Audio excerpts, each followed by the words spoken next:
If what I saw is true, war is on its way. And here we go. It's the comic book bullies. Man, you come right out of a comic book. It's the comic book bullies. You will bow down before me! It's the comic book bullies. Now I am the master. It's the comic book bullies. It's the comic book bullies. Welcome back to the Comic Book Bullies for Nerds New Bulletin. Host Leroy, aka, and I fucked it up. I told you I was gonna fuck it up. Good job. I did it, but I almost had it. You know what? I got caught up into it. I was like, what the fuck am I supposed to be doing next? You know what? You're right. Hi. Now, back There to you go. Eli because it's back. It's October. So there you go. Hello, everybody. Greetings and salutations. This is Eli, a.k.a. Jar Jar Bubblicious. There we go. And I guess I'll do a thing because, this is Leroy, a.k.a. the only Christopher we acknowledge as Wallace. So, boom. There you go. That's right. Happy Yeah. Indigenous Peoples Day. Tomorrow. Thank you. You bet. I hope you better not say it. You better not say it. Happy Indigenous Peoples Day. Exactly. Be sure everybody leave a piece of fry bread out in your stockings for Johnny Depp. Because he is 1 in 32nd native. So Just his the grandma, tip. on his grandma cousin's side. Yeah, So his grandma got so just the tip. Yeah. that's what I'm saying. So nobody would, because I just want to say one thing about Christopher Columbus. That fuck him for one thing. National fuck Christopher Columbus Day. Because not only, here's what I'm pissed off about. Not only about the raping and the pillaging and the fact that he claimed that he discovered a country that he never stepped foot on. Look it up. He didn't even step foot in America. Main thing, we don't even get paid for the day. Like, how do they pay? It's not a thing. So It's not fuck even that a dude, bank man. holiday. Yeah. Not even a bank holiday. So fuck that dude, man. You know what? So here's what I want to do. Since Christopher Columbus gave such a bad name for Italians and it's National Indigenous Day, I want to kill two birds with one stone, Eli. I want to celebrate Sylvester Stallone, who's an Italian, playing a Native American John J. Rambo. There you go. There you go. So there you go. We have been redeemed. So, but don't want to get ahead of ourselves. I want to thank all our listeners, especially the AI. We There love you the go. AI. Yes. Shout out to the AI. Shout out to the AI. If nobody else loves us, they loves us. So what are we even here for? Yeah. It's just some marking spell on us. So yeah, that's all. So that being said, we're going to move on to the next part of the podcast. But like I said, Eli, before we get into it, we got a bunch of show, but we got to do our due diligence. Yeah. Yeah. A plethora of content. Plethora of content, because first thing we got to do, we have to do our 30 seconds of NFL showdown. So let's just throw that in there. Yeah. Oh, and I was able to turn the volume down on the time. So that's pretty good. Okay. So first thing I want to talk about is football. We got to just fill up time for 30 seconds. So I want to give a shout out to Cliff. No, I want to give my condolences to Cliff, longtime listener, aka Living Tribunal, aka Fish Fry. Because all I know is that when I was watching the Dallas San Francisco game, Dallas was getting the brakes beat off of them. I don't even know what the score was. I just cut the shit off, before the fourth quarter was over with. So that's all I got to say about that. Did San Francisco win then? Man, it's ugly. They're undefeated. Aren't they undefeated? I don't know their score. All I know is that they got the shit beat out. I mean, like, Cowboys, just leave. Just go ahead and leave. But guess what, Eli? They sent. They announced what's going to be on the next cover of Madden. Oh yeah. There you go.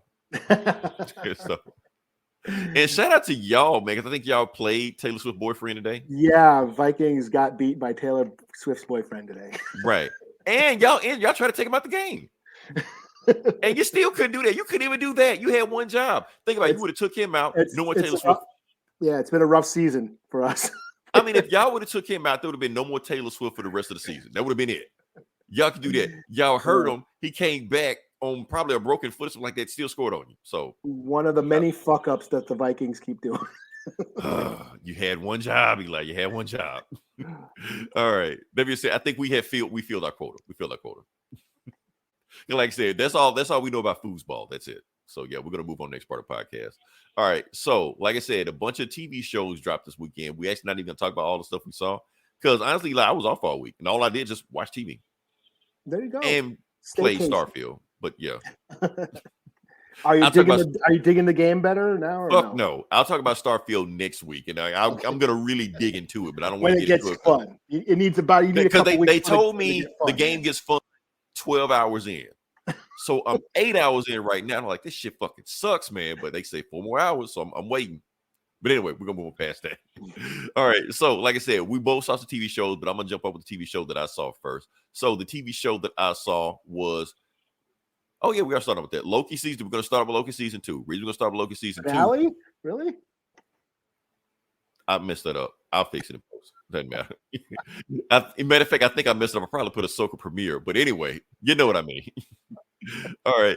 So, like I said, we got Loki season 2 premiere. Now, I'll be honest with you, I know everybody's been waiting for another Marvel thing to come out. Like, we haven't had Marvel in so long. I miss Marvel. And Eli, they acting like Secret Invasion like wasn't a thing. Or like Guardians, didn't come out a couple months ago? Like Or some shit. So Guardians, I understand, but Secret Invasion was like not too long ago. It was like right there. So it's funny how like all Marvel fans have. Oh, I messed it up again. I'm trying to talk and spell at the same time. It's funny how the Marvel fans have collectively just completely deleted civil what's not civil invasion, Secret War, Civil Invasion. Hey, Secret that need to be War? a new thing, Marvel. I'm giving you ideas, Marvel. Let's see how fuck it up this time. Whatever it is. Oh well, leave it at that. That's all it is. All right. So I know I misspelled it. I don't care. Let's keep going. The point we want to talk about here is Loki season 2 premiere. And what I want to talk about this, like I said, I wasn't the biggest fan of Loki season 1. I know Loki season 1 was everybody's favorite thing. They say it's the greatest thing Marvel ever did. I like, sorry, but I will say this: that last episode was the greatest thing Disney Plus ever did, Marvel wise, Eli. So that's all I'm saying. So that being said, it comes into season 1, season 2, and basically what season 2 is that it just pretty much established the status quo of where everybody is right now. That's what's going on right now, which is what you expect. They didn't really do too much. It was just that, and that's it.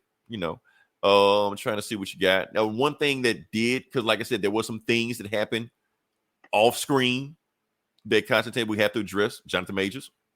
So Jonathan Majors didn't show up in this one, but it was like everybody was running around screaming shit like that. Oh, Jonathan Majors coming. Let's get the fuck up out of here. He's going to kill us all. And it's funny because when you think about all this shit that happened to him in real life and how you're doing this, like it hits harder now.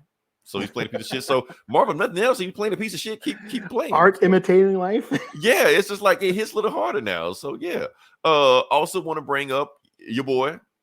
Short Round. Yeah, he did his thing. He was there. He was acting in a role, doing what he does. I mean, but you watch the commercials and everything like that, that makes it seem like it's his show now. Like it's just, Short Round and Loki and Friends, like that. But because you know why? Because he won the Oscar for what was that? Everything All at Once. That shit. So which well deserved. He acted his ass off the entire time in the movie. So there's no place like he deserved that shit. I don't know who he ran up against, but no way they beat him. Yeah, and Disney just like got their holds all over him because he was in American Born Chinese earlier this year. But my thing is, I think he recorded all that stuff before he won the Oscar. So they're like, let's just get him. He's cheap. Let's get him in there. And now that he won the Oscar, they're like, oh, put this guy up front. Just throw him in there. So, but like I said, he's good in Loki. He's doing his thing. He's just like an IT guy or some shit like that. So he's cool, But but Disney wants to make it like this is the reason to watch this show. Like, I guess. No. So if you like Loki, it's more Loki. That's it. It really wasn't. They really didn't do much. They didn't establish a plot or anything. Like just put everything back where it was right before they fucked everything up. Now and now Kang's running around and shit like that, and that's the show. So yeah, that's all I can really tell you. So yeah, Loki season 2. Cool. If I know why I'm selling you on it. If you sold on, you already watched it. So yeah. So. It should have been a Doctor Doom show, but that's just me. But. It should have been like that. That's the problem I had with the first Loki show. It's like you doing all this TVA time travel shit. What it needs to have to do with Loki? Yeah. Like you just took a guy that you had nothing to do and just stuck him in there. You could have did this. You could have just put She-Hulk in this. And Doom and Kang. Think about Doom and Kang, buddy flick. Yeah, Bill and Kane's Excellent Adventure. There you go. Why does that? Why would I watch the shit out of that? Party on, Doom. Doom and Kang's Excellent Adventure and Bogus Journey and all. Bogus Journey and shit like that. Yeah. All right, Eli, you're up now because this was a special request. This was a special request for this one. This goes out to Mob Boss. He specifically long time live. When Mob Boss say he wants some shit done, we got to do it. We got to honor it. So shout out to Mob Boss. Thanks for listening. And this is for you, the Ahsoka season finale. And I really enjoyed this episode. Why? Because we had zombie stormtroopers. Okay. And I realize now that people were speculating on whether or not there was zombie. The show wanted to be a surprise. They were when they rose up and started doing that shit. We were supposed to be like, what the fuck? You know? Yeah. Well, when that I was part like, that part where Sabine like shot the mask out. Yeah. Shot that one in the face and the mask broke and you saw like the skull and the teeth. I was like, oh shit. You know, so that I thought that was pretty dope. So it was supposed to be shocking for everybody. So so seeing zombie stormtroopers was pretty fucking cool. Like I said, they've been on the Clone Wars before. It was a worm though that kind of like controlled, you know, some of the clone troopers and made them come back from the dead. But there's also a novel which I just started reading the other day called Death Troopers, and it's about when did this novel come out? Like during the zombie trend of the 2010s or whatever, you know, when Walking Dead was a big. So this is before Disney bought Disney. Mm-hmm. Okay, that's what I was wondering. Yeah. Okay. Yeah, so it came out, when Walking Dead was a big thing and they was pumping out all these zombie movies and shit. Star Wars jumped on the zombie trend and came out with this novel called Death Troopers. And it's about a virus that breaks out on a Star Destroyer and makes people die. They reanimate, you know, turns the whole crew, the whole fleet of Imperials into zombies. A lot of that crew is stormtroopers. And then a prison barge rolls up on the derelict Star Destroyer and to collect parts and ends up getting, you know, attacked by the zombie plague, the zombie stormtroopers. And I just learned like yesterday or the day before I was reading Han Solo and Chewbacca are in this. I did not know that. Okay. Yeah. So they popped up in they are prisoners on that barge. So Han Solo it kind of gives you a timeline of where it's supposed to take place. Yeah. It's probably before A New Hope. Han and Chewie are just, you know, outlaws in the galaxy. They happen to be in jail. And so it's Han and Chewie and some prisoners fighting zombie stormtroopers. Pretty cool so far. Fun, stupid shit. I know it ain't canon, but it is cool to see that shit. But that's the thing, because it's funny how you say that, because like I said, Dave, you know him better than I do, but just a brief interview I saw from him, it's like he's mining the EU. Like it's not canon. But if you see some shit he like, give me that. That's just like what he's doing. So it was cool to see that action scene, like seeing Sabine, like with a blaster and a lightsaber, just that whole sequence was dope. And as far as like, I think my only gripe is I feel like Thrawn as a whole, and this is my review of the season as a whole. I felt Thrawn was a bit underutilized, you know. Okay. Because I know who Thrawn is. I've read the books, I've read the comics, I've watched I've watched Rebels and Clone Wars, and I know who Thrawn is. But to no one who doesn't know, did he make that big of an impact for? Nah, but y'all kept talking about it like he's supposed to. So I'm just like, yeah. So it's more. I wish they would show more than tell, I guess. When it comes to Thrawn, I no problem with the performance or the actor, any of that shit. I just wanted more of him. Same thing with Ezra. I wanted more of Ezra. I guess I just wanted more. Ezra, I was cool with Ezra. I was like, okay, that's him. I get him, you know. But Thrawn, it's just that y'all just hype, and it wasn't just you or everybody else. The show itself.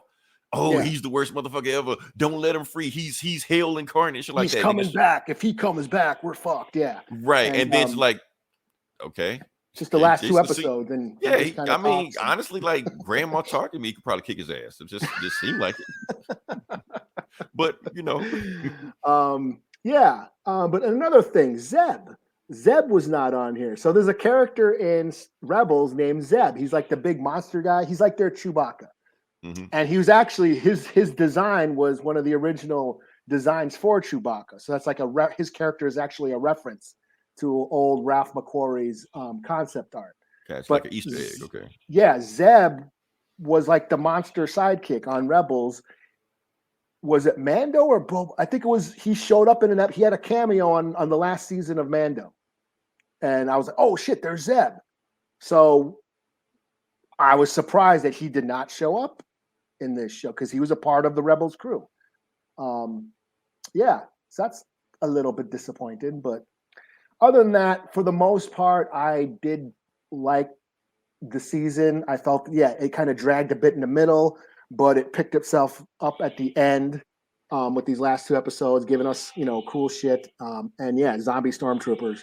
Give me more of them. I mean, it looks like they got them all. I mean, I loved how they were like they get shot and then they just rise back up like Terminators and shit. Right. I thought all that whole scene was cool. Cliffhangers, yeah. I mean, we got what are those 2 Jedi? What's her name? Hottie or whatever. Yeah. I can't remember. So you didn't lose your shit when dude was standing in front of the Lord of the Rings mountain and shit? Oh yeah. So that's a reference to Clone Wars. That's a reference to Mortis. Okay. So on Clone Wars, there's a planet that is it supposed to be like the origin of the Force or very strong in the Force and the embodiment? There's like 3 characters that are like embody the Force. There's like the father, the son, and the daughter. And the son, Holy Ghost. Okay. Yeah, the son, the Trinity or whatever. The son's dark, the daughter's light, and the father, like, I guess is both or something like that. In the show, Ahsoka dies, and the daughter gives her energy to Ahsoka. So this ain't the first time Ahsoka's been killed and resurrected. Okay. And that bird, that like little bird that I don't know if you noticed, the bird that follows Ahsoka around, that's like an embodiment of the daughter. So that bird has shown up on Rebels and Clone Wars. It's just this bird that kind of follows her around. It's like a sign of Ahsoka. Okay. That's just more deep Clone Wars lore and Rebels lore. So I mean, it seems like Thrawn is gonna use like dark magic to wield his schemes. He's got a zombie army that he can keep resurrecting and shit. I'm here for that. I don't know if that's going to be set up for this movie that they're making or Ahsoka season 2, but yes, give me Thrawn and an undead army of stormtroopers, like just pillaging the galaxy. That's what I want. I'm cool with that. Yeah. The Walking so Dead, Star Wars, like you set it up. Now let's see it. Don't keep me waiting. Next season, and they're still talking about doing it, or Thrawn's still coming. Yeah, this better not be like null. Thrawn is. Thrawn is coming. Thrawn is like, Jesus, or like Game of Thrones. Winter's coming. Like, when is he coming? Is it? Yeah. So yeah. But for the most part, I dug it. And yeah, this zombie stormtroopers. Fuck yeah. That's my review. Fuck yeah. There you go. Now, can I have one criticism I have about the show? Okay. I'm going to just say it. Okay, like I said, Rosario Dawson. Love Rosario Dawson. She was awesome in the show. But if I got to say one thing, man, she got to get better at her lightsaber skills. I'm just saying. Tell me you didn't notice it, man. Tell me she wasn't like little slow motion, like, come on, man. You got to be a little quicker than that, man. And it made it worse. It made it worse when she was against people that knew what they were doing. Like the main chick, Morgan, whatever like that. She's a professional stunt woman. Like I said, Bruce Lee is like her uncle or some shit like that. So when they were fighting, she was moving. And they're like, come on. So you're supposed to be better than her, or at least on the same speed. You better pick up the pace. I know you hate Hayden Christensen, but you got to give him credit. He knows his shit. Oh, yeah. He trained he knows, months. Yeah. And he remembers all that shit. So when he was going against Ahsoka, they would fight. I'm like, come on, you slow down, man. You making her look bad, man. Do something. So that's what I'm saying. So just get to the lab, get the gym, do something, get your speed up. It is a little jarring to like have seen Ahsoka in animation form Right. for the past decade do Right. all this shit. Right. And I'm And not then even just- I'm not even expecting that. I understand you're not gonna do all that shit. But come on, at least you gotta speed that shit up, man. Come on. and then see the live action version of Ahsoka not do all that shit. Right. So I would just my excuse is that she's getting old. Right. But the other people she's going against older than her. Hayden and Chris are older than her. The Morgan chick older than her. You know what I'm saying? So I don't know, man. I don't know. That's not only that's the only criticism I had about it, but I was just like every time she started fighting, I'm like, come on, man. It's I don't know.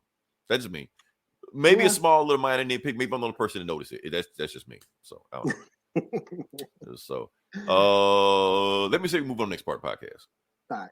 Okay. All right. We're gonna move on to, like I said, your part. This is the part that you've been waiting for, the part that you've been researching. So I've been workshopping some stuff, Eli, the Eli's House of Harmon. We're working on it. Okay. Yeah. All right. So yeah, how do we do this? We do this, right?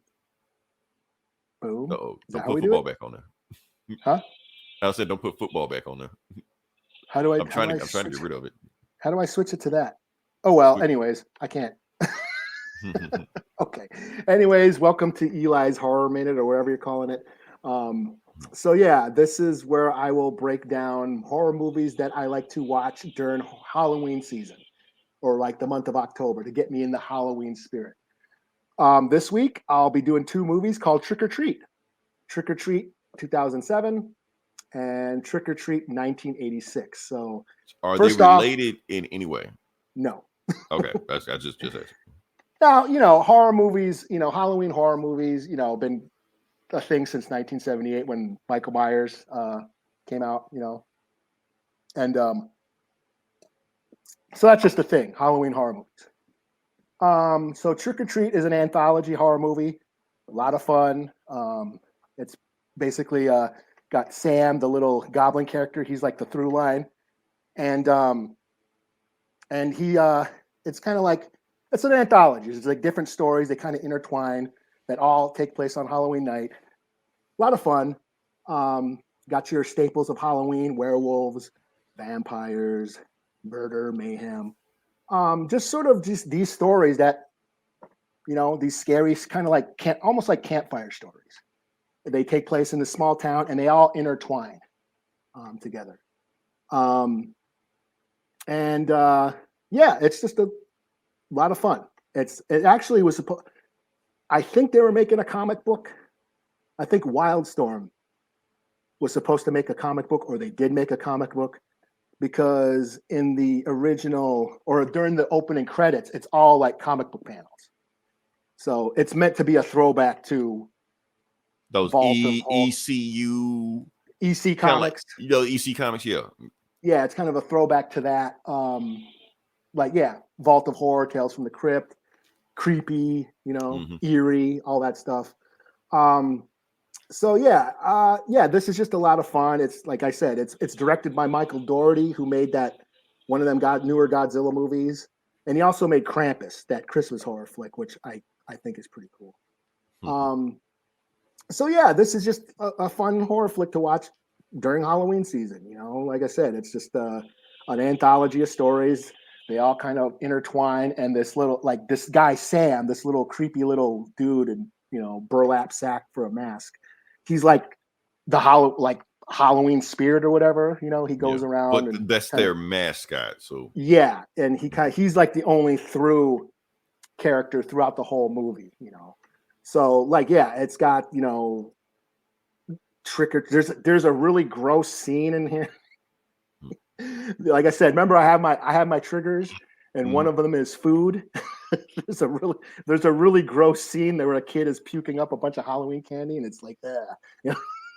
Wow. Okay. This is just a lot of fun. Like I said, original Halloween movie, Michael Myers, 1978. That kind of spawned holiday horror, because after that we had Silent Night, Deadly Night,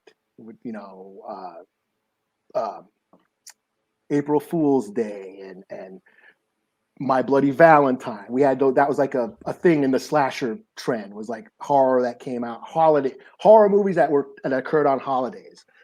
So naturally, there's so many Halloween horror movies now.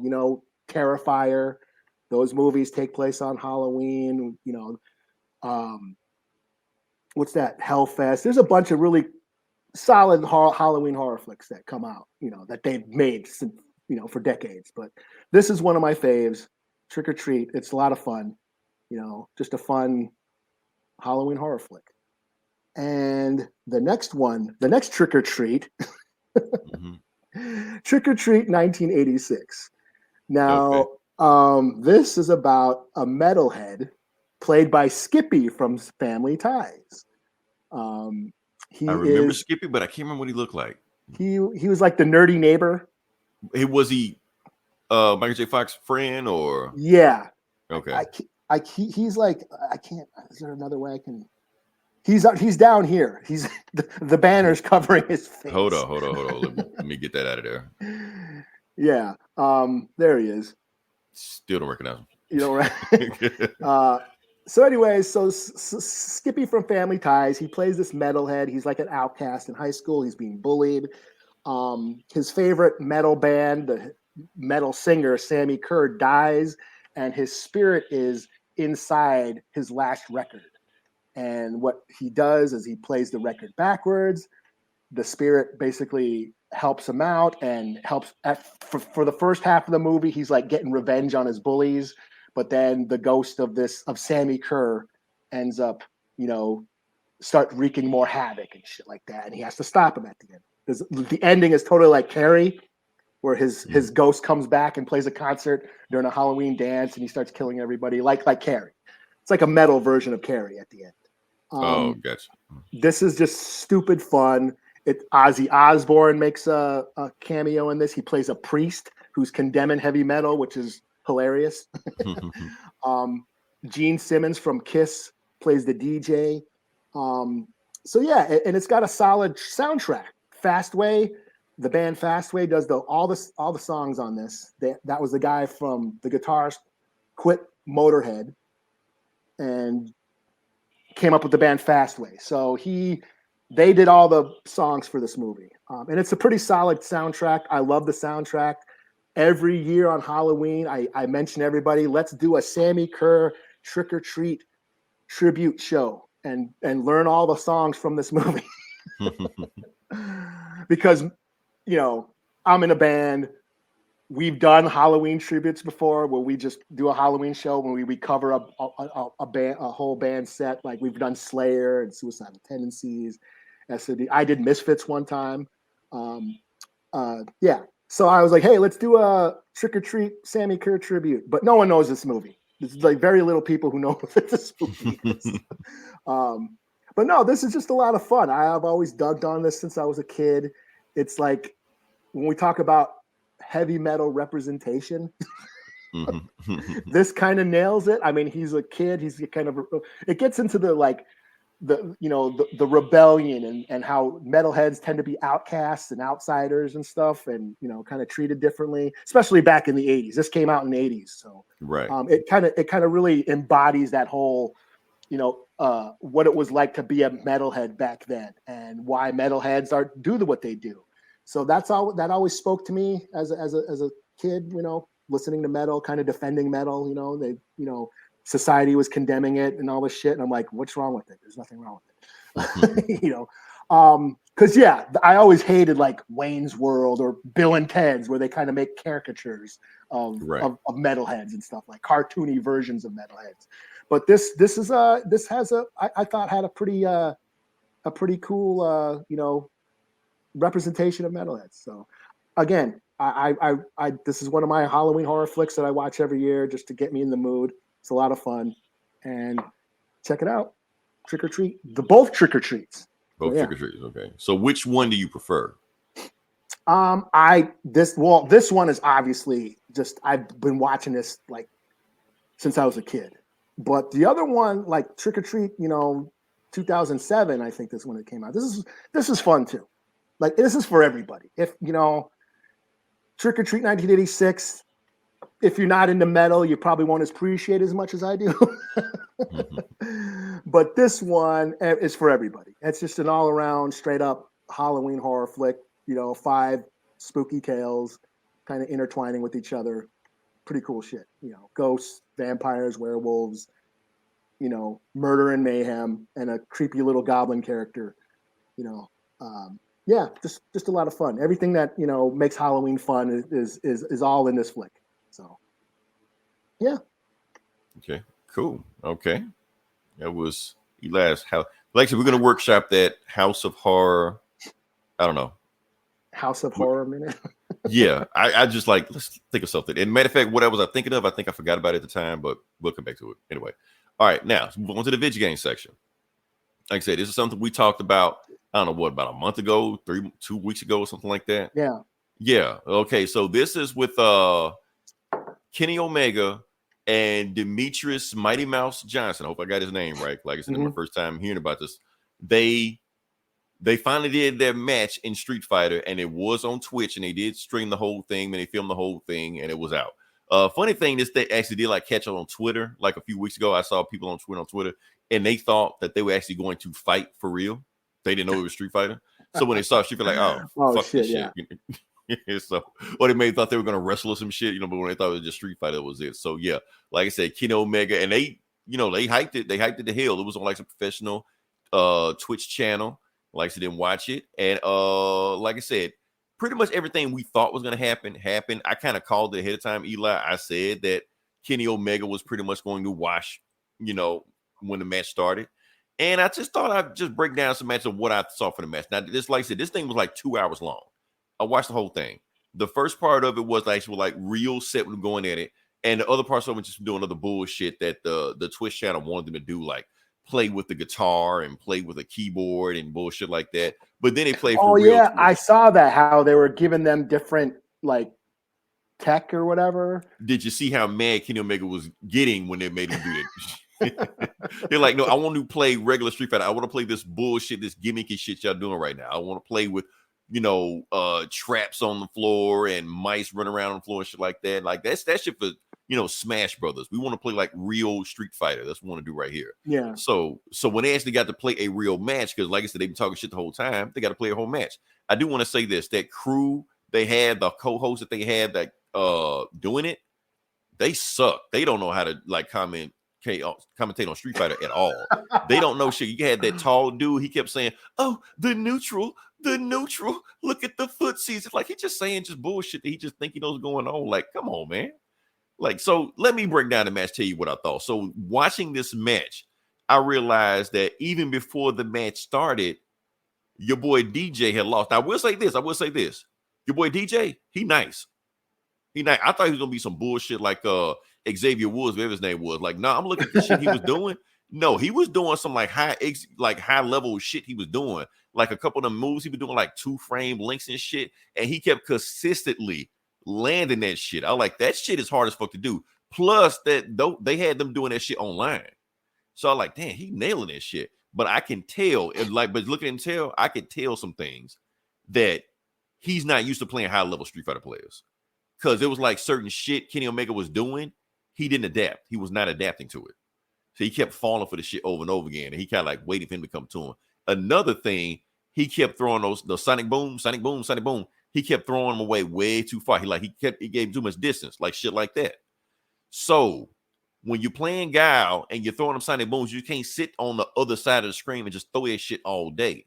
You're giving the people time to catch you. But I realized why he was doing that. He got in that round. He did the shit by lucky. He wasn't playing that shit right there. I remember when he did that. But I do know this, that we got in his head, Eli. Not Kenny Omega. We got in his head. I got in his head. Twitch got in his head. Twitter got in his head. The Stream Monster got in his head. Because we told him he can't beat Kenny Omega. So he played him too safe. He played him too passively. He gave Kenny Omega too much respect. And when you do that, you already lost. So you're already in his head, like he like, oh, this guy's gonna do this. I gotta give him so much space, well, he'll do some shit to me. But when he should have just went at him, should have been aggressive, should have just put the pressure on him. And when he gave him too much space, he gave him too much room to do whatever he wanted to do. Another thing he fucked up in this match, he let Kenny Omega get in too much. Like, okay, what's name? I know you know enough Street Fighter. You know Gal's two main moves, right? Sonic Boom and Flash Kick. He rarely did the Flash Kick. All he did was because that, and if he did the Flash Kick, that would have stopped Kenny Omega from coming in on it. That would have like, okay, let me fall back because I'm gonna catch a Flash Kick to the face. He never did it. So we never did that. Kenny Omega just come in anytime he felt like and just rush him down and just take over the match. So the point was he was playing too safe. That's his problem. But I feel like, but Kenny Omega said it toward the end of it. He was like if you start playing more people at a high level, you can actually like be dangerous, like good at this shit. Because we see the bones of it right there. We can see it, but he just needs more practice. He needs more. He needs to understand how to read people more on this game like that. Because Street Fighter is all like you don't play Street Fighter with this. You play Street Fighter with this. You got to read people. You got to anticipate their moves before they do it, and you got to show them just in respect, but not too much respect. And sometimes show them no respect. You got to know when to go with a guy. So, like I said, that's the first matchup, and then towards the end when DJ started he really did start figuring Kenny Omega out, and he started going for him. And the matches were a lot tighter and a lot closer then. Like they were really going at it then. But by then, the show was about to end, so they didn't care. Like, okay, y'all get the fuck out of here. So that's my thing like that. So overall, like I said, the score at the beginning of it was like 5-1. And if people just see the score, they're gonna think like he got his ass whooped. But when you watch it, it was actually a lot closer than you think it was. Like you can see the stuff that was going on right there. It's just that Kenny was adjusting because he used to playing the high level folks like that, and DJ wasn't because he was used to playing the high level folks like that. That's all. So overall, I'm pretty good set. It was. I was surprised that Mighty Mouse was able to hold his own. I was shocked, and when you watch like the Twitch comments, people were like, "Oh, I didn't know he was that good." We just thought he was just talking some bullshit, like Waka Waka Flame and shit like that. But nah, when he actually was doing shit that, like, okay, he's been playing. So, all right, so yeah, that's all I got. Like I said, that's the video game section. That's it. All right, I thought this was gonna be the whole show. No. I wasn't finna do like frame. Like, why would I talk about links and frame rates and option selects and I'm not gonna talk about that. I could go frame by frame and like watch them, but I'm not doing all that shit. Let somebody do it. Honestly, there are a whole bunch of other YouTube channels that actually do shit like that. I actually watch channels like that just sit there and just break down Street Fighter matches like that. But I'm not gonna do all that shit. So just know they're out there. So that being said, move on to the next part of the podcast. All right. Okay, like I said, it's Comic Book Bullies, where we talk about comic books. And Eli, I'm gonna let you jump off with it first, and let's see what you got. Okay, well, I guess I will do the Aliens Annual. Aliens Annual, number 1. So, Marvel's made it to the annual. Is this their first one? It feels like they've had aliens for a long time, but first one that I know of. But anyways, this is the first annual. Aliens Annual. And this is just basically a silent issue. There's no dialogue in this. Very little dialogue. I mean, I think there's sound effects, some text for sound effects, but this is just basically it refers to Alien 3, the movie, where it was in that prison. They're in the prison, and the host came out of a dog. Did it happen in that movie? I don't remember that happening in that movie. Yeah, the alien latched the face hugger got a dog, and it came out of a dog. So then the alien was on all fours, resembled a dog, and so it's basically how the xenomorph resembles the host. So on this planet, an infested alien ship crashes on this planet with these other like rhinos, sort of cattle aliens, and the face huggers, basically latch onto these alien rhino things and become rhino type of aliens. Okay. And then basically become a whole new other species of aliens, and then those aliens end up fighting the original aliens. So there's this big, huge tribal warfare between aliens on this planet, and it's just them. them fighting each other, them developing and evolving into these like rhino aliens, and then fighting the other aliens. That's pretty much it, and it's just all silent. Pretty cool. It reminds me of, I believe it was it Hives or Genocide? Back in when Dark Horse had aliens back in the day, back in the 90s, and they were doing alien comics. Mm-hmm. There was a storyline where there was like the green aliens and the red aliens, and they were fighting each other. They didn't like each other on a planet. I think it was Genocide. I think it was Aliens Genocide. I'm pretty sure that was the story arc. But that's what it reminded me of these two different species of aliens, xenomorphs, two different kind of xenomorphs fighting each other. And yeah, so it was pretty cool. Like I said, silent issue, no dialogue, just aliens, doing alien shit and then fighting each other. So yeah, pretty cool. I'll give it a 4 out of 5. They have not lost me yet. I'm still on this. As much as I thought I wouldn't dig the Disney aliens, Right? Still, Thought it gonna be still a on Disney this book, princess, and they were gonna get a prince, and yeah, their own kingdom, the queen, alien queen. They was gonna start singing and shit, but yeah. All right. So first book I'm going to do is Jonathan Hickman's Gods. Oh yeah, Eli, did you read this? I did not. Man, let me tell you something. Okay. This book is 63 pages. Yeah. I think it was $10. I can't remember how much I paid for it. I think it was $10. I saw the price and I'm like, no. Yeah. Honestly, I saw the price. I was like, fuck no. Then I was like, let me, because this the shit I do. So it's just like, let me just read this shit. Maybe some epic shit that if I don't read them up, feel like I should have seen. It's always that FOMO, fear of missing out. So I almost had to get it just to see what was going on. So yeah, I need to know what the nerds are talking about. Yeah, I need to know, man. I need to be part of the cool crowd, I guess. Cool crowd of nerds, I guess. I don't know. So yeah, so like I said, it's 63 pages. But however, Eli, I'm gonna do you a favor. I'm gonna run through this shit as fast as possible. I'm gonna just hit the high notes. That's what we're gonna do with this one. Okay. Well, while you're doing that, I'm gonna go take care of something real quick. So you take it away. Cool. All right, that's what we're gonna do. We got Gods right here. Boom. And like I said, we're gonna just fly through this thing. Like I said, this is Jonathan Hickman's Gods. So main thing you need to know. I'm gonna just get to it as quick as possible. Let's get to these two people right here. So what you need to know is that the universe is made up of two people. They're made up of the powers that be, and they're made up of here we go. Good page. Okay, so you made up of the powers of be and the natural order of things. So those are the two forces and entities and deities that make up the Marvel universe. Now, what they look like, who are they? We don't know. They don't say anything about them. They just say that's it. Point is, the guy in the red name is Wynn. He is the avatar of the powers that be. And the natural order of things actually has 100 people that follow them. They call them the Centaurs.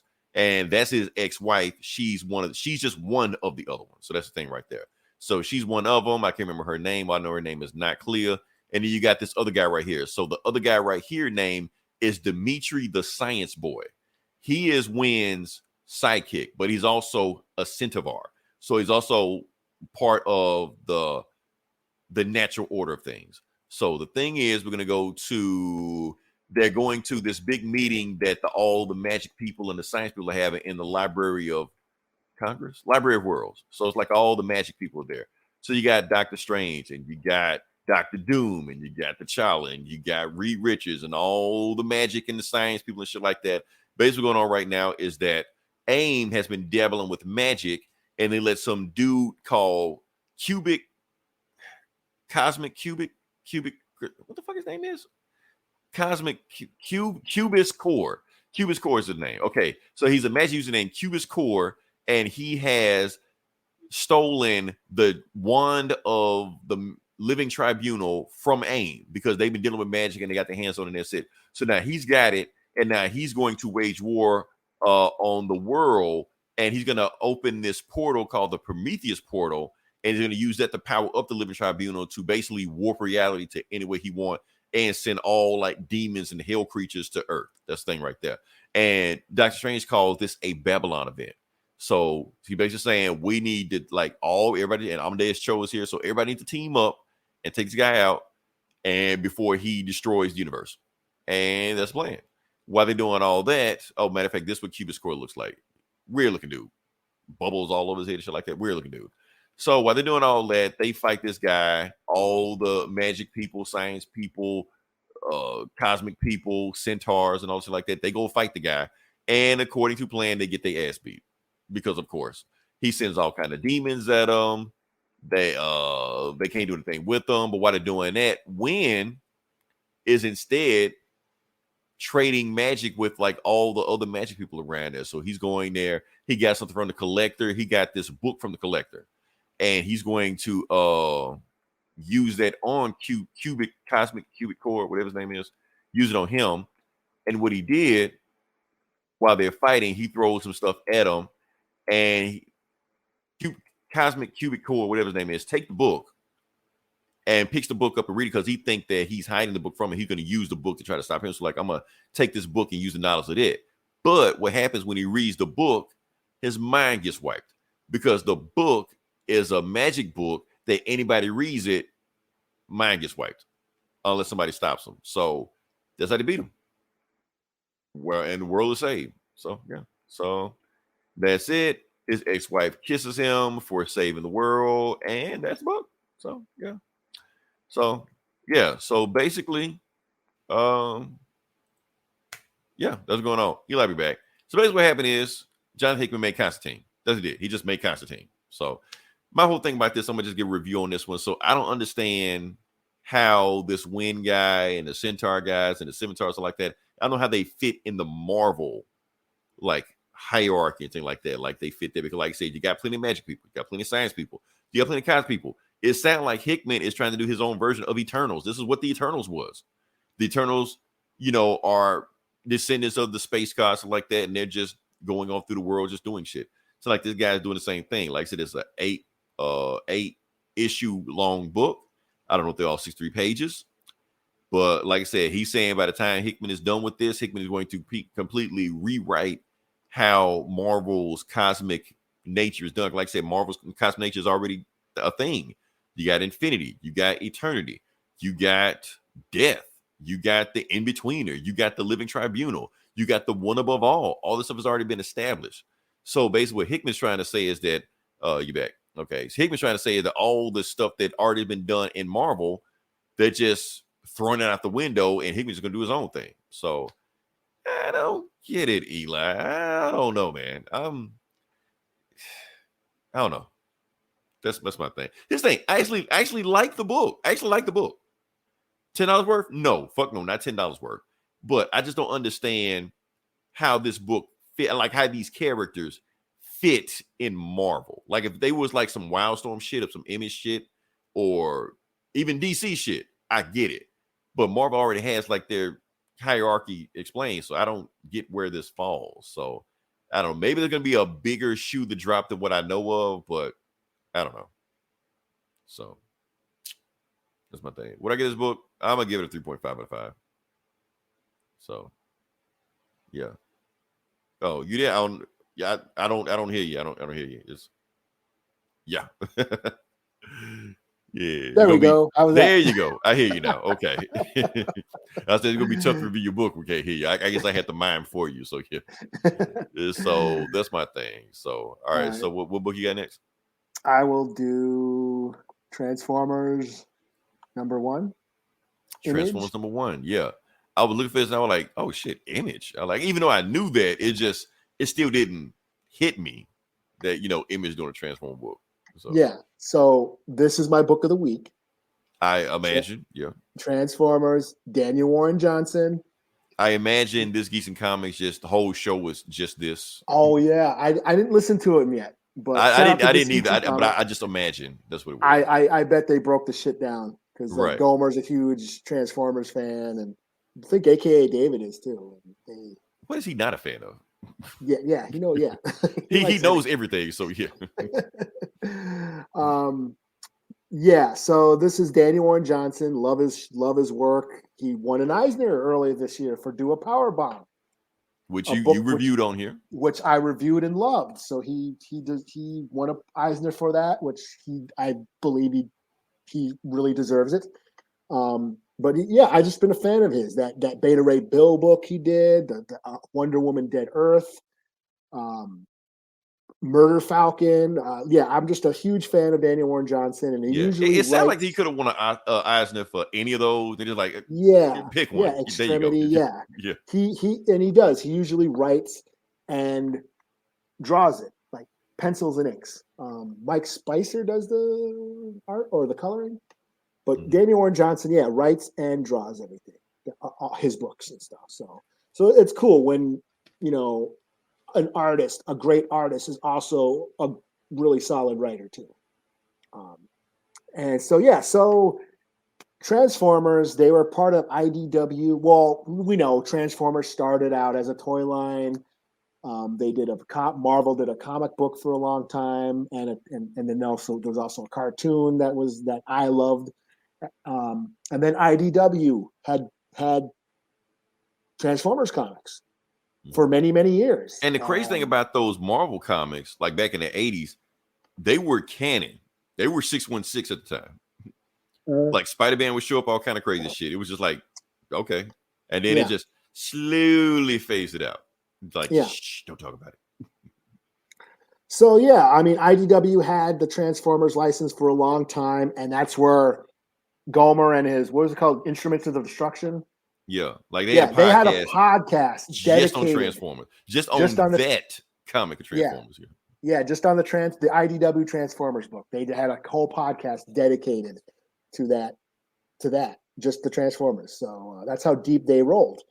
But now Transformers is now on Image, along with G.I. Joe and all that. So Transformers, Image, Daniel Warren Johnson, writing and drawing. And it's an updated, it's a reboot. It's a reboot of the cartoon or the original Transformers origin. The arc or whatever crashes on Earth. Spike, and what's his dad's name again? Spike and his dad. There is a bit of tension between Spike and his father's relationship. So there's some sort of a tragic background. We don't know yet, but there is. They are at odds with each other. Which is something that Daniel Warren Johnson does really well. He does family drama. He just does drama, human drama, very well in his stories. So we got that humanity layer, in this story about giant robots. So anyways, Spike, the kid, and his friend discover the ship. They're up on the mountain stargazing, and they discover the ship that crashed into Earth full of these giant robots. The giant robots wake up, and they start fighting, and they refer to the war, how Decepticons and Autobots were at war for, hundreds of years back on Cybertron. And Starscream is like, shooting Bumblebee in the head and shit, like looks like he's dead and shit. Goes pretty brutal. And that's where Daniel Warren Johnson really shines. His action, the way he draws action, it's very brutal, it's very raw, very visceral. And yeah, so very kinetic. It's just full of this kinetic energy when you watch his action. And here, this panel, this is Optimus Prime suplexing Starscream. So yeah, so the Transformers wake up, they start fighting. At one point, Spike decides to help out Optimus Prime, and they take off. They take the humans and run. Optimus Prime throws them inside himself because he's a truck, and they drive to this quarry hideout. Spike takes them to this quarry where they hide out, and then Starscream, we got to get some energon so we can go back to Cybertron. So it's the same concept. It's the same story we know of what the Transformers are. They crash landed on Earth. They've been fighting each other on Cybertron, the different factions, and now they need energy to get back there. So they start searching the Earth for energon cubes and stuff like that. So that's all there. This is just an updated, brutal version of all that because it's Daniel Warren Johnson drawing everything. So yeah, I had a lot of fun with this. A lot of callbacks to childhood favorites. And yeah, it's just cool to see Transformers done right because I have not. I mean, I never read any of the IDW shit as much as Gomer and them talked it up. And I that was never like got his top around. 5 when we started naming like runs and comics or something Yeah. like that. Yeah, it was like his like high top 5. Yeah. Yeah, he calls the Transformers universe one of the best comics of all time. I never got into them. I was more into the cartoons as a kid. But you know, the Michael Bay movie sucked. I mean, I never really gave a shit about Transformers in my adult life. But this comic is pretty solid. I give it a 4.5 out of 5. Fuck it, I'll give it a 5 out of 5. Fuck it. What? Okay. Yeah. My book of the week. A lot of fun, dope ass art, and you know, just a solid update, a solid reboot of a childhood thing. Yeah, and it's like you said, baseline. I mean, all you need to know is just your basic. You didn't even know that. If you said it's like a reboot, you could just go in this, not know anything. Yeah, just go in. That could be your introduction to Transformers. Yeah, it's a pretty solid jumping on point. You know, if you've never heard of the Transformers or you know what they are, you can pick up this book and know what you need to. You know, so yeah, can't beat that. This is dope. So look forward to issue 2. All right. So next book I'm going to do is that we're starting the X Minutes. I'm gonna ask you anyway. Eli, did you read this? I didn't know. Sorry. Damn it. Okay. Anyway, yeah. So like I said, how much was this book? This was not too bad, like $4 or some shit like that. You know, standard. So yeah, you know, X-Men is starting to hurt your pockets also. Like, oh no, I'm not doing X-Men. I'm not doing X-Men. My fault. No, I do X-Men later. Okay. Let's do whatever you want to do, man. Yeah, let's do Batman. Yeah, I did read this. Yes. Okay. I did read all right. Yeah, that's what I wanted. I knew it was something I was missing in between. We're doing Batman. We're doing Batman 138. This is still continuing the Civil War. Gotham War. Yeah, Gotham Civil War. Yeah, all that. So, same thing was happening last time. Like I said, Batman is slowly being taken over by Zur-En-Arr, his evil personality, robotic personality, and everybody's trying to stop him. Yeah, that's what's going on. So yeah. All right. So like I said, we're gonna start off with Vandal Savage, because of course we start off with Vandal Savage. We also got Ra's al Ghul. Now, Eli, like I told you, I'm thinking they wanted to do Ra's al Ghul for the story, but Ra's al Ghul is dead right now. So like, fuck it, do Vandal Savage. They're the same. Who cares? You know. There's also a retcon that I picked up on. I wouldn't say retcon. There's a plot hole going on right now. Now, some stories I read, I think, like with this that whole Dark Knight's Metal and shit like that, they were trying to say like the Lazarus Pit is tied to that same meteor that gave Vandal Savage's powers. However, in what else did I read? That whole Devil Nezza bullshit. They saying Devil Nezza created the Lazarus Pit. So which one is it? Fuck it. Choose your own adventure, whatever you want to say. So anyway, in this story right here, they're saying they got the same powers. They both got their powers from the meteor, as Lazarus meteor, whatever like that. But the longer the meteor has been around, the Lazarus Pits are getting weaker and weaker and weaker. And Vandal Savage needs that to power himself up. So that's a bookend story. The main point of the story right here is that we find out what happened to Jason last issue in the Catwoman book. Batman caught him, stuck him with something, and now he's feeling fear toxin. So basically what Batman did, he stuck him with fear. He didn't stick him with fear toxin, but he stuck him with some kind of drug that anytime he has the urge to kill, he gets hit with fear, like the fear toxin kicks in. Because he has an urge to kill right now. You're looking at Batman. He's like, for fucking with me. So he's hitting here with fear toxin and can't move. So and the reason Batman's doing this, he's saying like, so this will basically, you can have a normal life. You can leave this shit alone. Because what I should do is put you in jail because all the people you kill. But since I love you and you're my son, this is the best way out. This is you to save you from yourself. He's like, well, Bruce, what about who's going to save you from yourself? And then we go from there. And now he's got an alarm and somebody is in his brownstone. So he's going there. And yeah, so basically what's going on, they already know about Zur-En-Arr. I don't know how they know about Zur-En-Arr. They just do. Because I don't know why Batman said anything about him. So basically, he's doing like his fail-safe protocol. So basically, Batman put Dick in charge just in case if he goes crazy, Nightwing has a way to shut him down. So they could go in there, and before he can do that, Damian shows up, and Damian like, what you doing with my daddy shit? You know, so they fight. He scratches him good, gets a good shot in on him, but that's when Tim grabs him, and Tim like, go finish doing what you were doing. I'll take Damian. We're gonna go outside and finish it. So he bat ropes him out, and they go outside and they finish doing whatever they're doing. Meanwhile, Nightwing, Catwoman's doing some Catwoman shit. Doesn't matter. I don't care.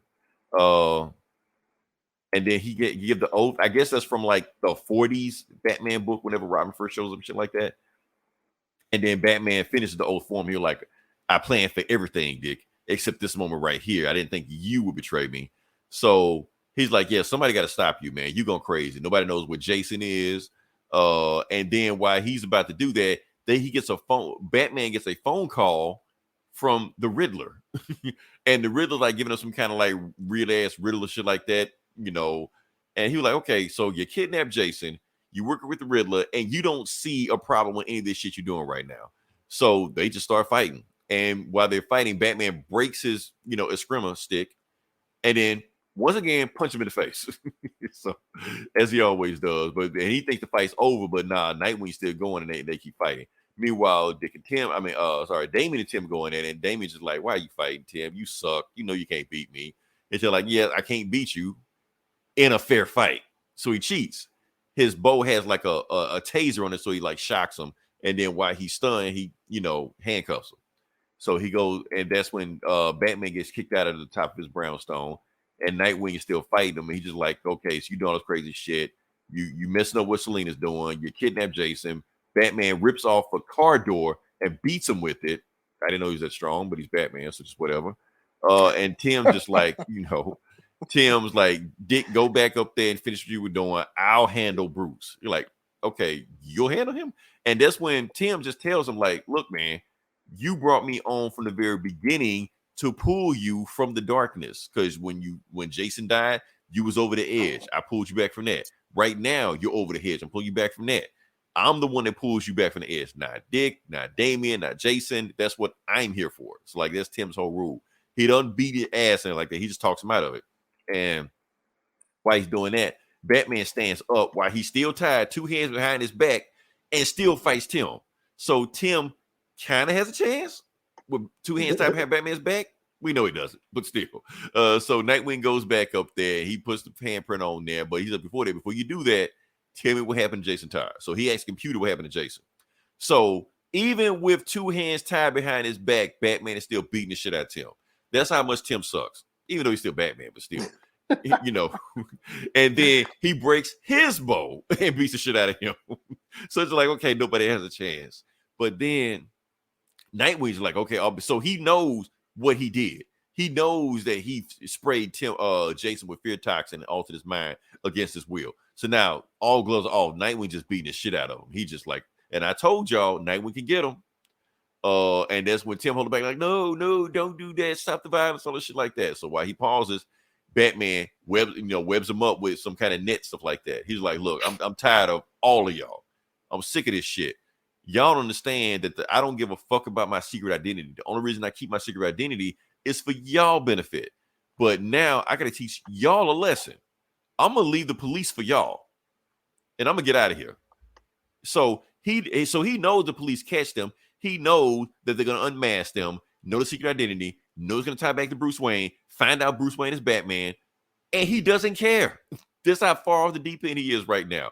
So he climbs up there, looks at them while the police are coming, and they're looking at him. They knowing they can't get loose, but he throws them a batarang before he leaves. I guess he like changed his mind at the last minute, or Batman is kind of like sneaking through Zernar, and then he leaves. So now that they have a batarang to cut themselves free, and they realize, okay, the police are about 4 blocks away. We need to get the hell out of here. Meanwhile, Damian's are like, Father, what the fuck? I understand you give a shit about them, but it's me. Like, you left your baby boy. So he's, he's crying and shit like that because, like, Batman left him too. He was gonna leave all of them. Like, yeah. And then he was like, why he leave me? And then Tim just like, don't worry, we're gonna rescue our father. And they hug. Like, this may be the first time they've ever hugged. These two, because they hate each other. So I did notice that. Yeah. So meanwhile, Jason, is just paralyzed because Batman fucked him up, and Scandal Savage is here because they got ways to find him. And apparently, she's the only reason she's here is to reach into Jason's pocket, not for that, but because one of those Lazarus stones or jewels were like that. Jason has had with him the whole time, didn't even know what it was. So she just came here for that. She's like, "Look, Jason, you're one of the best fighters I've ever seen. I'm starting building an army. Vandal Savage is going to take over Gotham. You come with me. He'll make you the lieutenant. You'll be the top of it, and you'll take over everything." But Jason can't move because of this shit Batman did to him. He's like, I can't go anywhere. I'm paralyzed. You're like, damn. Oh well. Off your job, you fucked up. So, oh well. And she leaves. So, meanwhile, and then Batman's hopping around and shit like that. And then I guess he's at Crime Alley. He visualizes, himself, from Crime Alley. But the baby, 10-year-old Bruce turns into Zermar Bruce, like, unleash me, take control, and shit like that. So Zermar's taking over. But he can't take over because, he loves his family. And that's when Catwoman's like, we need to talk. So what will happen in that? I guess we'll find out. It's Catwoman. Catwoman finally shows up in a Batman versus Catwoman book. Who knows? I guess she's finally decided to do some shit. Meanwhile, Vandal Savage has taken over her army while she's out there fucking around with Bruce taking over the army. The reason he's done that because this stone right here is the thing that Vandal Savage needed, but Ra's al Ghul kept it on the whole time. But now that he's dead, he has the stone, and now he has Lazarus and has all the shit like that. So he's going to use the stone to turn all of Catwoman's army into immortals, and they're going to be called the League of Shadows. And so it's no longer a Batman versus Catwoman book. It's a Batman versus Vandal Savage and Scandal Savage and Macho Man Randall Savage and all these other people books. So this book took a turn, and it's not even Batman. It's crazy Looney Tunes Batman. So this series took a turn. It wasn't what I thought it was. Yeah, I so don't give a shit anymore. Yeah, it's like I jumped on this. I haven't been reading Batman for a while, and I jumped on this book because I thought it was going to be about Catwoman running Gotham, and I thought it was going to be about some street level shit, right? Yeah, some street level mob, Catwoman's running Gotham type of shit, and it's not that, and I don't care again anymore. She's barely a factor in this story. Yeah, like she was barely like the last issue we read last week was a Catwoman book, and she was barely in that. She was barely in that book. Her own book. Don't give a shit about Vandal Savage or Ra's al Ghul coming back or this immortal army. No, I wanted Selena running Gotham better than all the mobsters did, all the other, and then fucking doing shit Batman could never do. That's the story I want to read. Right. And that's not what it is now. It's all this shit that I don't care. Catwoman can just leave now. I mean, Vandal Savage took over. We don't even need you anymore. It's just like I was reading this book. I'm like, I don't care. Even when fucking Damien and Tim hugged, I was like, I don't. I'm supposed to give a shit about this. Nah, I gave a shit about that. I gave a shit about that. Everything else is like, no. I did not. I was like, now they're trying to distract me from what I want to see. And then Catwoman shows up on the last panel. I'm like, oh, now you're gonna patronize me by. I kind of forgot she was in this story. Just like, oh, Catwoman's here. Like, what's she here for? Yeah, like, oh yeah, look at the main character of the story who hasn't been in the story this whole time. Right. Yeah. I think I'm done. I think I'm. I gotta ride it out to the end. I gotta just to see. I gotta see. I'm a completionist. So yeah. All right. So, all right. So, what you got next? I will do this Godzilla Here Be Dragons number 4. Okay. So this is Here There Be Dragons. Yeah. So this is that pirate story with Godzilla in it. So Godzilla or these pirates discovered a treasure on Monster Island. They go there to get it. Meanwhile, they had the Spanish Armada kind of chasing them. And Godzilla at one point took out the whole Spanish Armada, which was awesome. Fuck those colonizers. But one guy survived. A guy who has a vendetta against this particular pirate because he, get revenge on this guy. But anyways, this is issue 4.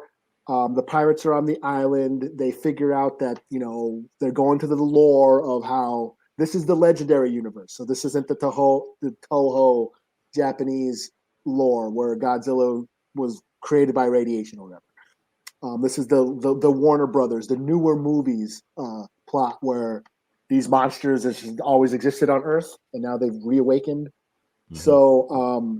So they're discovering pyramids and all these different monsters, and Godzilla's, battling these monsters for eons, before humans ever existed and all that shit. So they know where the cave is. They know where the treasure is, but Godzilla's in that cave. So what they do is they get a bunch of dynamite and start creating these explosions to lure out Abira.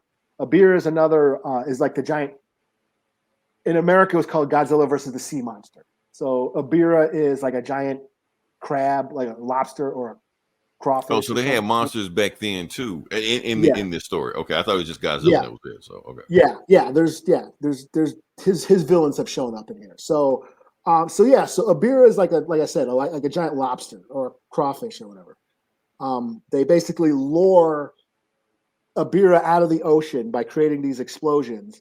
And then Godzilla leaves the cave to go fight Abira, and then the pirates go into the cave to get the treasure.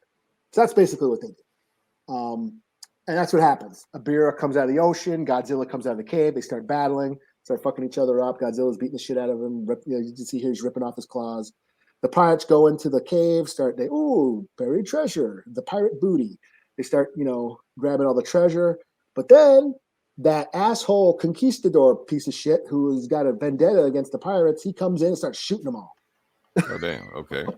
So a bunch of them get killed. And that's kind of where it says to be continued. So there's only one more issue in this. So, and I've had a lot of fun with this book. So I'm still on it. I give it a 4 out of 5. And there's a conspiracy where there's a secret society that has known about these monsters, and I think that's what that monarch is. That monarch, so like the early stages. Yeah, because they're all this like a bunch of royals, aka monarchs, that knew about Godzilla and all these monsters on Earth, and I think that's going to tie into that TV show that's coming on, the Monarch TV series, the Monsterverse or whatever. So it's a 4 out of 5. This was cool.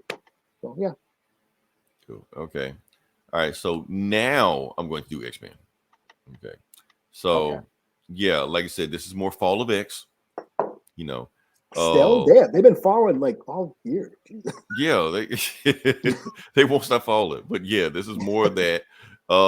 They find Cyclops. So that's pretty much it. He's been, like I said, eyes closed shut, sewn shut. So, and we'll go from there. Yeah. That's pretty gnarly. Yeah, so he can't like I-beam anybody.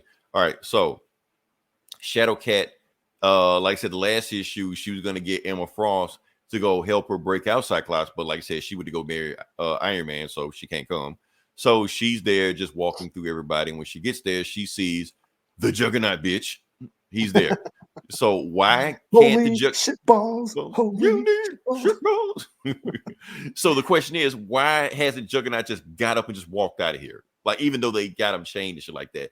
The reason he hasn't gotten up and walked out of here because his adamantium collar that's wrapped around his neck is tied to the prisoner behind him in the next cage.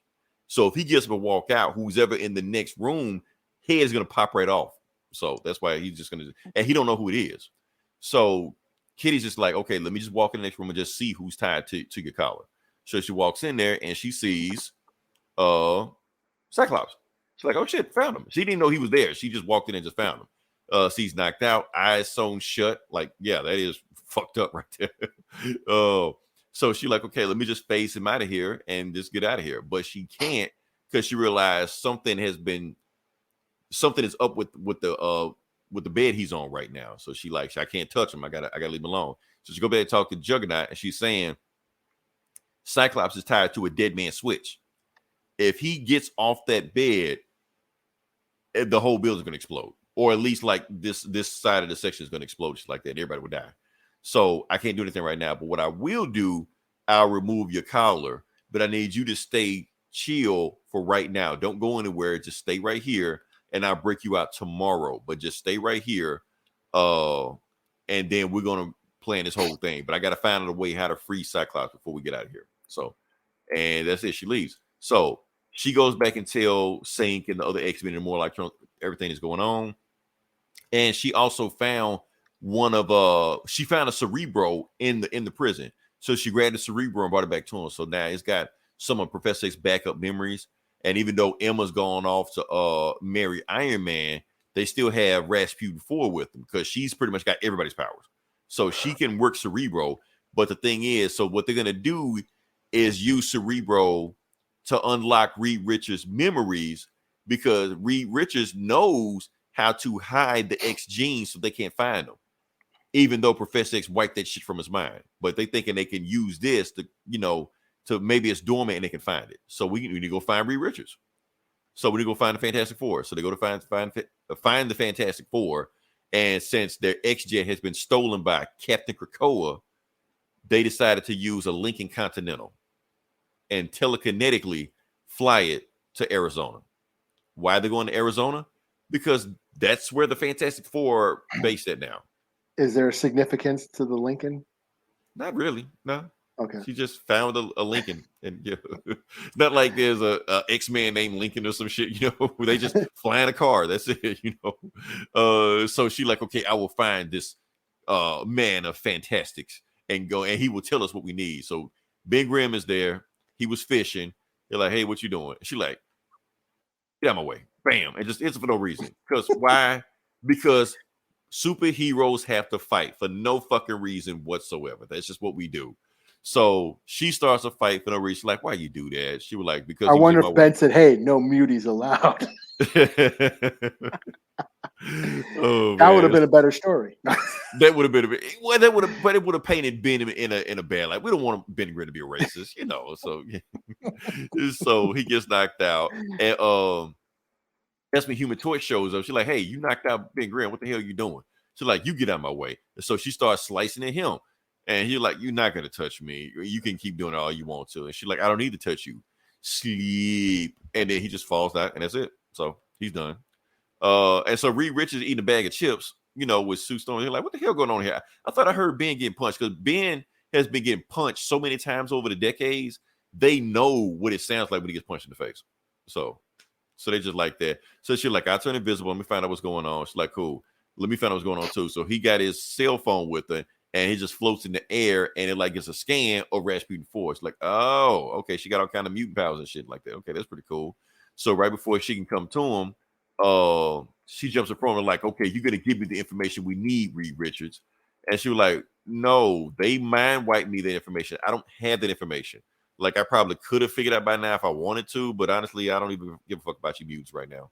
So, and she was like, but you have to. And that's when when she put the hands on him, that's when Sue Storm is like, bam. And she's like, yeah, I already know. She's like, and Sue Storm like, what is she? And Reed Richards just looking at her could tell. I think she's either one of Sinister's or Beast, one or the other. She's from the future, and she's got 4 different mutant powers inside of her from different X-Men. She's like, no, 5. Like, oh, 5. I should have turned this phone to portrait mode. I would have told me that you had Kitty's powers too. So, and she just like, okay, that does it, bub. And then smacks the fuck out of him again. So, yeah. And basically, Reed's just like, look, the only reason I haven't just knocked you unconscious already because Ben just likes to fight people. So I'm just letting him, get his rocks off or whatever. But tell me what the hell you here for. Otherwise, Stu Storm is going to put a bubble inside your head and blow your head off. And she's just like, okay, look, we know that you know how to mask the gene, the X gene, because we know you did it to your son.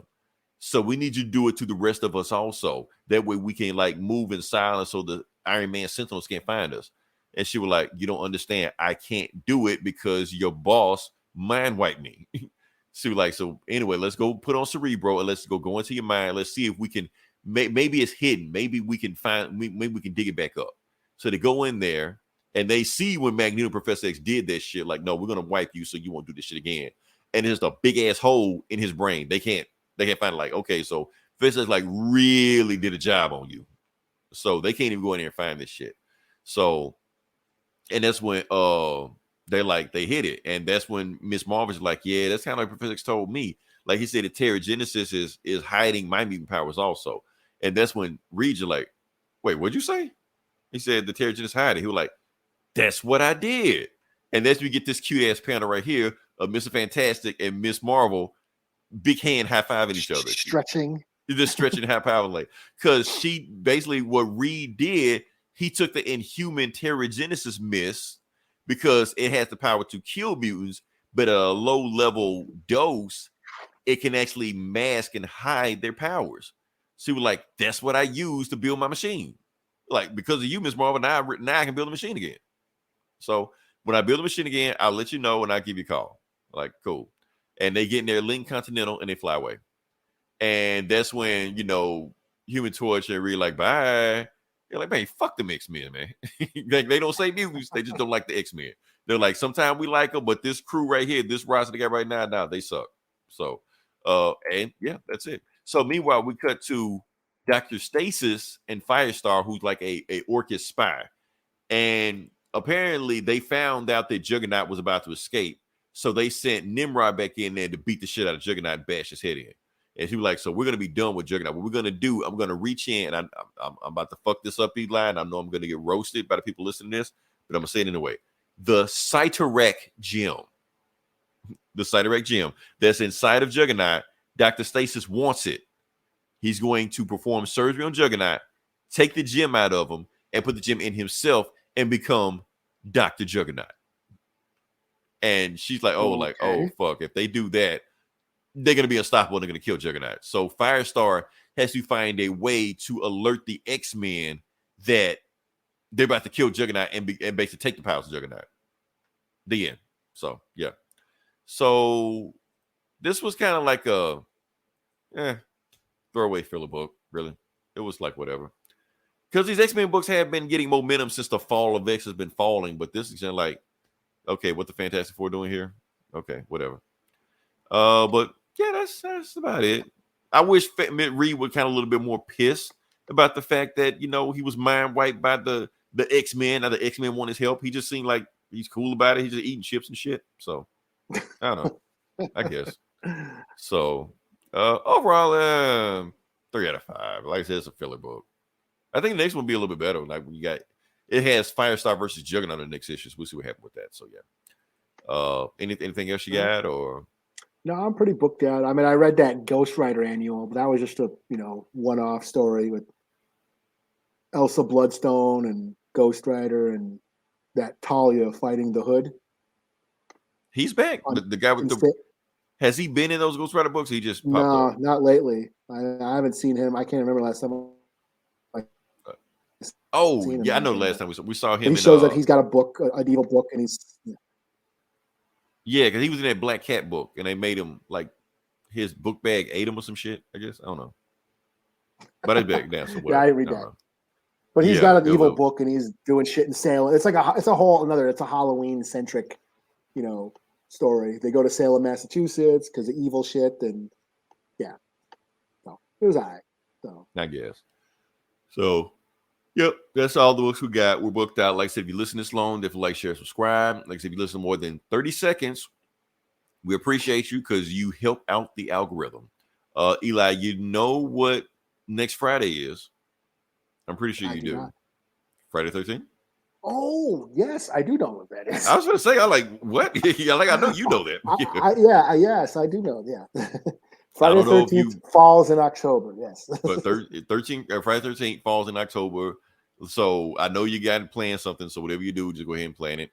Like I said, we'll come up with something next week. Oh, what will I do next? Oh, this is what I'm going to do next week. This is what I'm going to do next week. Because I want to save it for this week. The RoboCop demo dropped. I think it's like the first 3 levels of the game. Okay. I'm going to play it, stream it, and review it next week. Right. That's what I'm going to do. Yeah. Right. So that's what we do.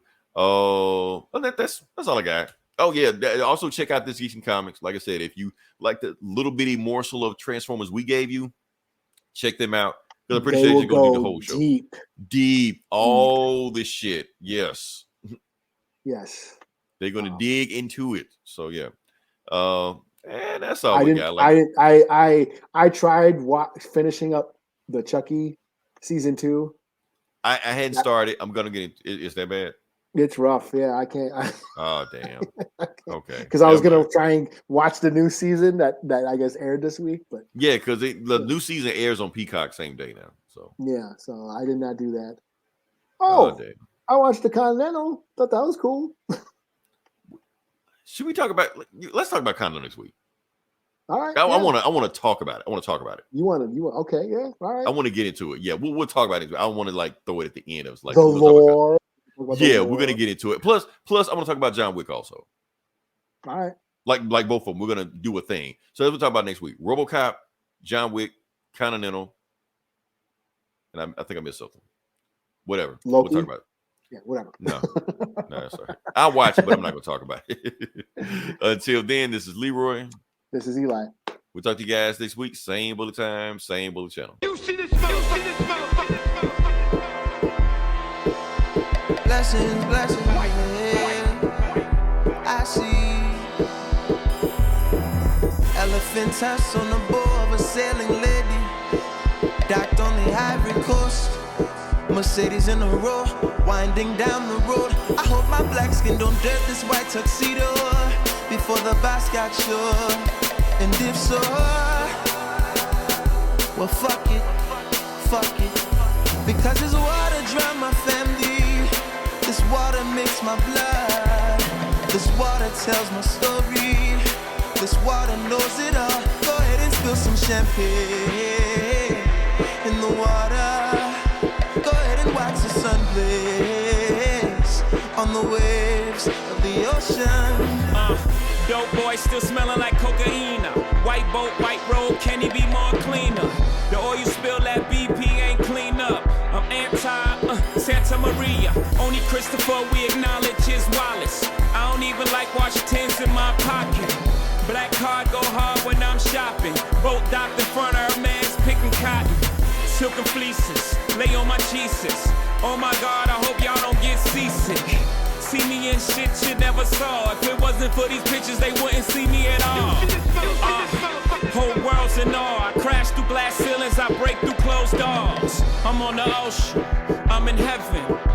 Yachting, Ocean 11.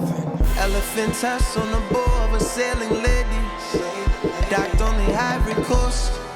Mercedes in a row, winding down the road. I hope my black skin don't dirt this white tuxedo before the boss got sure. And if so, well fuck it,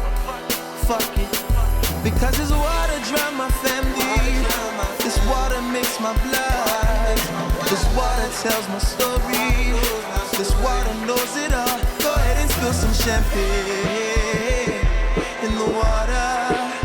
Go ahead and watch the sun blaze on the waves of the ocean. Me and Tatas like Pablo and Papa. Winding dirt roads on mopeds, spilling opus. Welcome to the magnum opus, the Magna Carta, the best-selling author decoded. Yeah.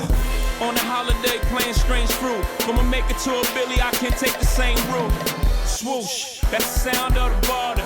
Swoosh, and that's the sound of a baller. Muhammad Hovey, my back against the rope. The black made back, I'm back inside the boat. Shepherd Ferry, they finally gave me some hope. Can't believe they got a nigga to vote. Democrat, nope, I so dope. The troubled waters had to learn how to float. On the ocean, I'm in heaven.